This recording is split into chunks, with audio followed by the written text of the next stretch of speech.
Zdravím všechny holky a kluky za volantem.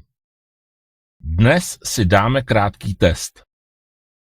Ukážeme si v něm, že i barvy dopravního značení mají svoji logiku a pomáhají nám v provozu s orientací. Začneme něčím jednoduchým. Na obrázku vidíte kulatou značku, která patří do skupiny příkazových. Víte, jakou má barvu?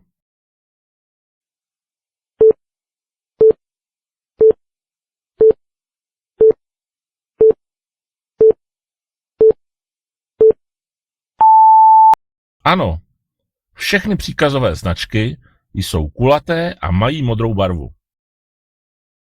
V místě, kde ze silnice můžete odbočit na polní nebo lesní cestu, můžete vidět tyhle sloupky.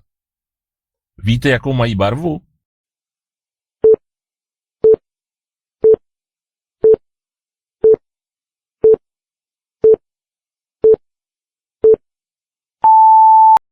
Odbočení na účelovou komunikaci může být označeno červenými sloupky.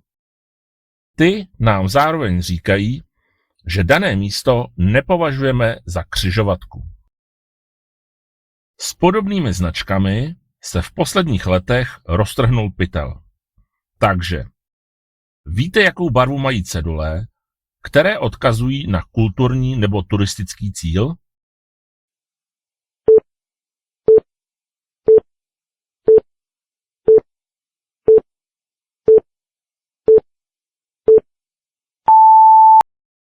Ano, hnědou. Tohle bylo jednoduché. Máme tu označení trvalé překážky. Jsou to pruhy dvou různých barev. Víte, kterých?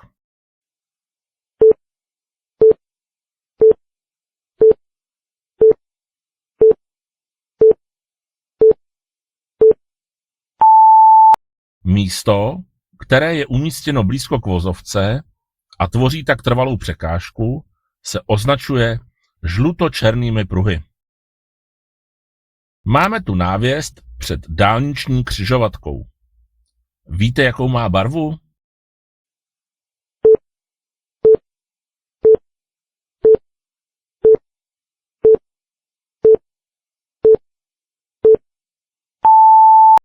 Všechno značení, které je spojené s dálnicí, má zelenou barvu. Všechny nižší kategorie silnic mají značení modré. Máme tu další sloupky. Mluvíme o těch, které nás upozorňují na možnost vzniku námrazy, například na mostech. Víte, jakou mají barvu?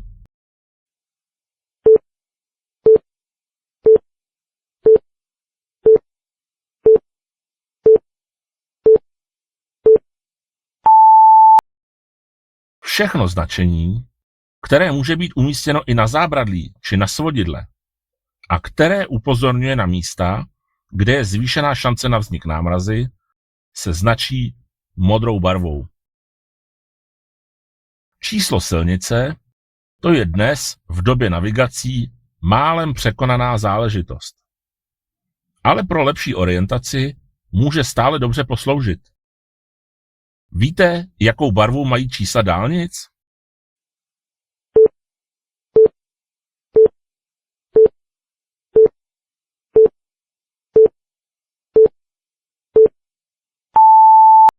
Ano, červenou. Běžné silnice nižších tříd mají barvu modrou. Mohou být i zelené. To bývají mezinárodní tahy, které vedou přes několik zemí najednou.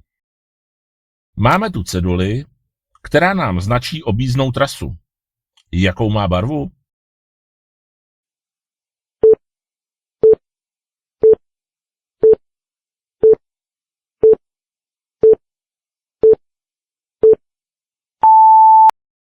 Tohle se překvapivě často plete, ale objížďka je vždy značena oranžovou barvou.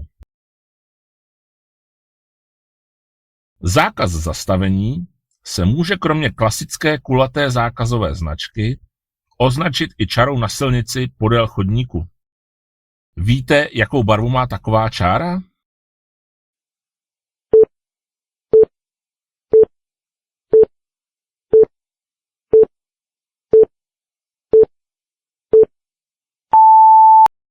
Ano, žlutou. Pozor, čára může být namalovaná i na obrubníku, vedle vozovky. Máme tu poslední značku, která nás odkazuje na konkrétní ulice podle jejich názvu. Jakou barvu mají tyhle směrovky?